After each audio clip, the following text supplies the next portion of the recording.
winter has kind of been, or this January rather, has been a 3-week series, or 4-week rather, of not only wrapping up from the fall's 10 Commandments talk, but we are now talking about the greatest commandment. And the greatest commandment, which we've mentioned, is Jesus' response to the Pharisees when they tried to test him. They asked him of all the laws in the Old Testament, all the 10 Commandments, all the laws, which one is the greatest? And he responded with what we call the greatest commandment. I'm going to read that verse from Matthew. When the Pharisees heard that he had silenced the Sadducees, they gathered together, and one of them, a lawyer, asked him a question to test him. Teacher, which commandment in the law is the greatest? Jesus said to him, You shall love the Lord your God with all your heart, with all your soul, and with all your mind. This is the greatest and first commandment. And the second is like it. You shall love your neighbor as yourself. On these 2 commandments hang all the law and the prophets. Every Old Testament law, all the 10 commandments hang on those 2. So that's what we've been talking about this month. Last week, Pastor Louise, Pastor Royal spoke to y'all about love the Lord your God with all your heart, soul, and your mind. And next week, Pastor Louise will be coming and she will be speaking about how to love your neighbor well. And that's great because that's going to set us up for the next series. We're going to have guests from other faith traditions come to middle school ministry and talk about Judaism, talk about Islam, talk about Catholicism, and then in Lent we're going to visit those faith traditions. So we're going to learn from Pastor Louise next week how to love our neighbors well, those who may be different from us or share different beliefs. But what is that second greatest commandment Jesus said? How do we complete that? Love your neighbor as yourself. And I don't think we talk about that second portion a whole lot. We talk about love your neighbor, but what does it mean to love your neighbor as yourself? So I think for this week we're going to unpack that a little bit, because to love our neighbor effectively, you've got to love who you are, and you have to love yourself. Who here has ever flown on a plane? A majority. Cool. Relatable. Yeah. When they're going through safety procedures, they talk about what the adult is supposed to do when the oxygen masks come out. Does anybody remember? You paying attention? This happens. Alex. Do you have to put on yourself then on your child, or is it the other way? Yeah. Before you put it on your helpless child, you have to put it on yourself. Sounds a little counterintuitive. Actually, it sounds kind of cruel. Feels wrong, doesn't it? But the goal there, and they say that because unless the adult is breathing, they're not going to be much help to those that need their attention, care, and help. Those kids. And it's similar to loving your neighbor. To love well, you need to be able to love yourself well. I'll put it another way. You cannot draw water from an empty... Hello? We lost it. You can't draw water from an empty well. So I've got these wells here. There are 4. And this is you. And this liquid we have in here is your wellness. And you can do things to build up your wellness, but you can also do things to drain your wellness. So you've got your three buds here, your 3 situations. You've got one friend here, and your friend really wants to chat, and chatting with a friend is great. Friendships build up your wellness. They're great. You feel good. But this friend wants to chat at 11 o'clock at night and over the phone, and you know your phone should be downstairs or whatever, and that blue light messes with your sleep. But they want to chat, so you say, okay, and then you give some of your wellness to them, but then you're running a little low. You don't get the sleep you need. It can affect your schooling. Another example is, say you have a friend that needs your help on a Saturday, but you know that section of your Saturday where they want your help is where you're going to take your Sabbath that we learned about in the fall, where you really just need you time, you need to recharge. But you say yes to them, and then there goes your rest. And then are you able to honor your mother and father when you don't have your rest? Maybe not so much. And then third example is you've got a toxic friend, perhaps, who needs you to build them up. But through gossip, they treat you like crud, and they put your friends down and put you down, and there goes some of your friendships. And all of your wellness is now on other people. And if you're not replenishing your bucket or your carafe here by caring for yourself and your needs, you're not going to have much left in your own. This means, one of the things this means, is that we need to learn how to say no, which is a spiritual discipline. And it doesn't always feel like the most Christian thing to do, to tell people no. But when you say yes to every person and every opportunity, you're always saying no to something else. And if that's something you're saying no to is your well-being, then you're not loving yourself well. And then in turn, you won't be able to love your neighbor well. So what fills the bucket? You're not supposed to be able to read what this says. It's just supposed to show you that this is a wheel that has 6 segments, and the ELCA puts this out, and they actually give it to folks who are in ministry, but also people who kind of enroll in the health plan. It's called the wholeness wheel, and we'll transfer it to this and call it the wholeness bucket. And these are the things that if we keep in check, we will remain whole and well, and then we remember in the center that in baptism, we are a new creation in Christ. So those 6 sections, or 6 parts of our bucket to fill, are roughly this. So there's our intellectual well-being that we need to tend to. And for you guys, that's probably, hopefully, you're learning at school and you're feeling appropriately challenged and you're in a place where you can learn. For someone like me, who's not in school, what it looks like to be intellectually well is to make sure that even though I'm not in school, that I'm still reading, that I'm still learning, that I'm still challenging myself and strengthening myself in my job and in my life and in areas of my interest. Sudoku, all that. So intellectual wellness is something to make sure you're tending to. Social and interpersonal wellness, that's making sure you have healthy and non-toxic relationships, and then you have healthy and non-toxic relationships with social media as well, where you have self-respect and you're treating others that way as well. The third part of this bucket that we're filling up, and I guess I can demonstrate, this isn't a great example because we're not taking it from other people, but we are filling up our bucket as we add to this wellness, is emotional. Make sure you're taking rest. Make sure you're taking your Sabbath. Take breaks from technology too, not just the screen, but the interactions you have.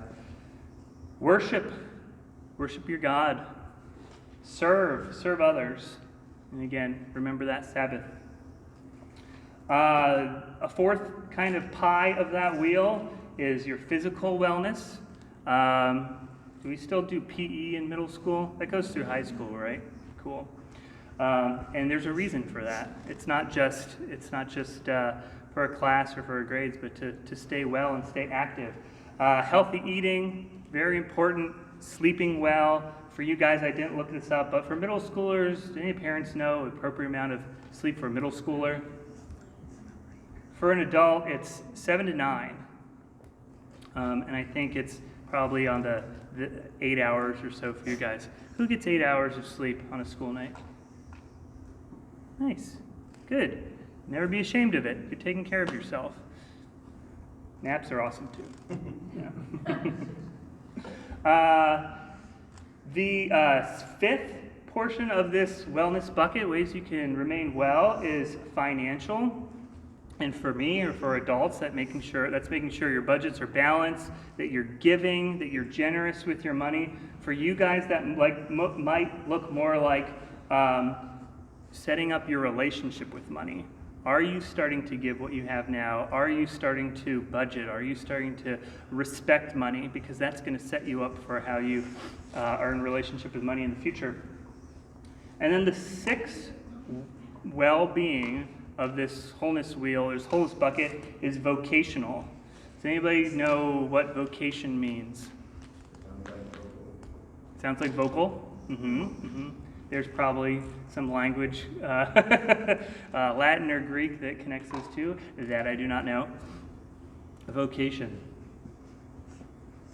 Great. So vocation, and I can send out to your parents tomorrow through the email the specific Lutheran definition of vocation. But vocation is the area in our life to which we are called to serve, be present, and do God's work. So sometimes it looks like a job, but sometimes it looks like, well, I'm not working all the time. What's my vocation when I'm at home? For me and myself, my vocation is a director of cross-generational ministry here at Good Shepherd, but it's also to be a husband, and it's also very soon to be a father will be my vocation. So, surprise. For you guys, you've got vocations as well. One of them being student. I know, I hated school. I thought I was ready to be done. I thankfully had a really good college experience and I loved it. But the idea of getting up and getting to school by 7:20 every day, I want nothing more than to hang out with friends afterwards and skateboard and hang out. But that was my vocation, being a student. And it's important and it's hard, but having a good relationship with that, as well as your other vocations, brother, sibling, sister, child of your parents. Think of the other kind of areas. Friend, that's your vocation. How can you do those well? And then all those things together, wrapped around with a good spiritual well-being, helps you fill your bucket and remain whole and well. I know it's flu season, and they can't hear me right now, but those of you who stayed home because you're sick, thank you. Because not only are you taking care of yourself, but you're also taking care of the well-being of everyone else here. So those watching this on YouTube, thank you. What doesn't fill the bucket? What do you think doesn't fill the bucket? Stuff. Accumulation of stuff, that doesn't fill the bucket. Receiving likes or views or streaks, I don't think that fills the bucket. It doesn't fill my bucket. Sex without commitment, which we talked about when we talk about adultery. These things that release dopamine, a very temporary feeling of happiness, this doesn't fill the wellness bucket. The Bible never says anything about that we're supposed to be happy all the time. It's not possible. We kind of think God wants us to be happy, but it's just never said anywhere. Just like Jesus never says, you need sunglasses. Sorry about that. Just like Jesus never says, you need to be nice to your neighbor. Jesus never says you need to be nice to anybody. You need to love your neighbor, and you need to not be happy, but God desires us to have joy in our souls and peace in our hearts, even in the times when we're unhappy. So, if you're not always happy, go easy on yourself. There's a verse from 1 Corinthians in the New Testament that's read at weddings all the time. It's a very popular wedding verse. Maybe you've heard it, and I'm going to read it twice, but listen to it this time. Love is patient. Love is kind. Love is not envious or boastful or arrogant or rude. It does not insist on its own way. Love is not irritable or resentful. Love forgives. It does not rejoice in wrongdoing, but rejoices in the truth. It bears all things, believes all things, hopes all things, endures all things. So when that's read, it's always about this couple that's getting married and how you should remember to love each other when the times are hard and sickness and health and happy and sad and whatnot. But I was thinking, what if we were to read that again and looking at it through the lens of not only loving your partner or your friends or other people, but loving yourself too? Love is patient. What does it mean to be patient with yourself? Middle school, growing up, becoming who you are, it takes time. Some of us don't like to wait time. Be patient. Be patient with yourself. Love is kind. Be kind to yourself. Don't beat yourself up so hard. You're great. Love is envious or boastful. Love is not envious or boastful or arrogant or rude. It does not insist on its own way. It is not irritable or resentful, which means that love forgives. Show yourself some grace from time to time. We all screw up. We all screw up. We're never going to stop screwing up. Forgive yourself. Love does not rejoice in wrongdoing, but it rejoices in the truth. It bears all things, believes all things, hopes all things, endures all things. Hang in there.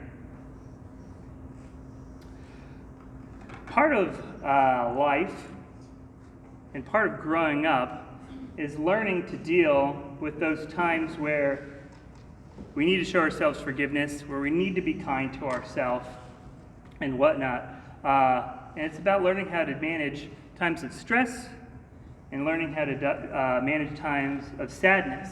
And stress and sadness, these are responses to situations. We all get stressed, we all get sad, and how we respond to them is what we figure out by growing up. But I do want to address anxiety and depression and mental health stuff and the difference between those two. Anxiety and depression are sustained and prolonged versions of these feelings, irrational states of hopelessness or emptiness that will impact other areas of your life or can impact other areas of your life. I believe that mental health and mental illness is something we need to talk about in church more because we are called to bring light into the darkness as followers of Christ. And if we can't talk about these things, then we leave them in the dark, things like depression, anxiety, and eating disorders.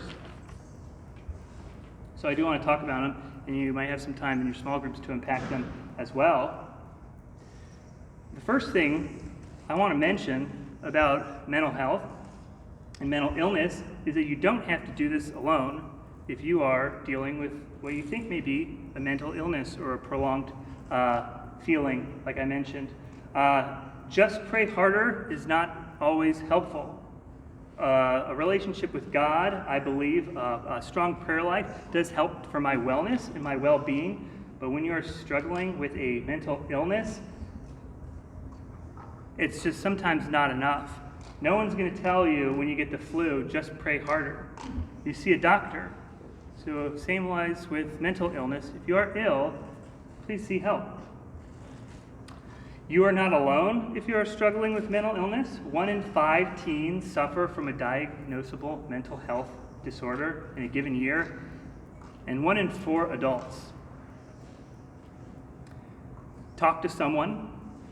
Talk to someone who cares about you enough to see that you get help. A small group leader, a parent, a teacher, a pastor, and maybe counseling is the next step. I've spoken to a counselor. It's very helpful. We would much rather you do this than enter into self-destructive behavior, self-harm, overindulgence. Let's bring this to the light. The truth is, middle school can be a really hard time. There's a lot of things you're thrown into that you don't have a lot of control over. You're coming up with forming own opinions of your own and learning what to trust and who to trust and what not to. You've got tons of expectations from all over the place being dumped on you. You're navigating fluctuating friendships, family life, new romantic feelings, chemical changes in the bodies with hormones, and you're figuring out who you are and who you're becoming. In the midst of all that, when you find yourself hard to love, know that you have a God who loves you for exactly who you are. Not because of anything you've done, but because God has claimed you in your baptism as a beloved child of God. God spoke to Jesus at his baptism. I think it was last week or 2 weeks ago we heard this in the gospel. You are my beloved, for whom I am well pleased. Those were the words God spoke to Jesus at his baptism at the very beginning of his ministry, before Jesus had even done a thing that was written about in the Gospels, before he turned water into wine, before he healed people, before he died and resurrected, before all this success and achievement or anything. He did not have to prove himself to God. You do not have to earn God's love, and neither do you. I am convinced that Jesus knew this love from God and believed it, and that was what propelled him to give love so well to those neighbors that he served. And we will learn more about that and how to serve our neighbor well next week. But for now, we have small groups. Amen.